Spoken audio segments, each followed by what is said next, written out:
ఏదైనా వివాదాస్పదం చేయాలి, చావును రాజకీయాలకు వాడుకోవాలి. ఇదే వైసీపీ పాలసీ.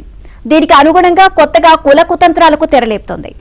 విజయవాడకు చెందిన రౌడీ షీటర్ సాయికృష్ణ అదృశ్యం కేసును తెగేదాకా లాగాలని వైసీపీ అధ్యక్షుడు జగన్ తన పార్టీకి చెందిన కాపు నేతలను ఆదేశించారు.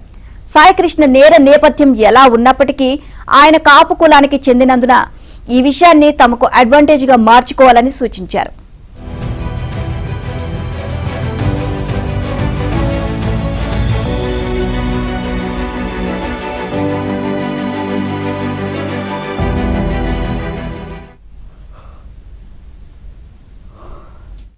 తాడేపల్లి ప్యాలెస్ లో జగన్ మాజీ మంత్రి కన్నబాబుతో పాటు వైసీపీకి చెందిన పలువురు కాపు నేతలతో జగన్ సమావేశమయ్యారు.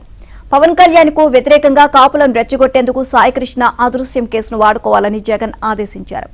సాయికృష్ణ వివాదంలో నేరుగా ఉప ముఖ్యమంత్రి పవన్ కళ్యాణ్ ను ఇరికించాలి అని సూటిగా చెప్పారు. నగరానికి చెందిన కాపు నాయకులను పిలిపించి హడావిడి చేయాలని, సాయికృష్ణ కుటుంబ సభ్యులను వదలొద్దు, కాపుల్లో భావోద్వేగాలు పెంచేలా ప్రెస్ మీట్లు పెట్టించాలని జగన్ వారికి చెప్పారు.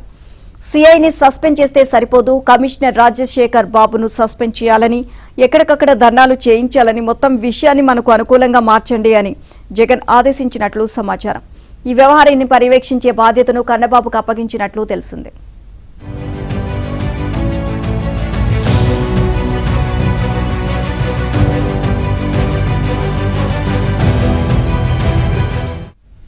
ఏ సంఘటన జరిగినా దానికి కులం రంగు పులమాలని, కూటమి ప్రభుత్వానికి వ్యతిరేకంగా వాడుకోవాలని వైసీపీ స్పష్టంగా నిర్ణయించుకుంది. ఈ అగ్నికి జగన్ మీడియా అక్షరాల ఆజ్యం పోస్తోంది. విషయాన్ని నేరుగా చెప్పకుండా బాధితుల కులాన్ని బయటకు తీస్తుంది. కాపు యువకుడు, యాదవ బాధితుడు, ఇలా అదే పనిగా కులం పేరు ప్రస్తావిస్తోంది. నిజానికి విజయవాడ కృష్ణలంకకు చెందిన సాయికృష్ణ ఒక రౌడీ షీటర్. ఆయనపై అత్యాచారంతో సహా సుమారు 20 కేసులు నమోదయ్యాయి. పలు కేసులు అరెస్ట్ అయ్యాడు.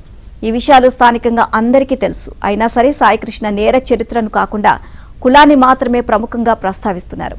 ఇదంతా ప్రజలను కులాల వారీగా చీల్చడం, మరీ ముఖ్యంగా పవన్ కు వ్యతిరేకంగా కాపులను రెచ్చగొట్టడమే అనే వ్యూహంలో భాగమే.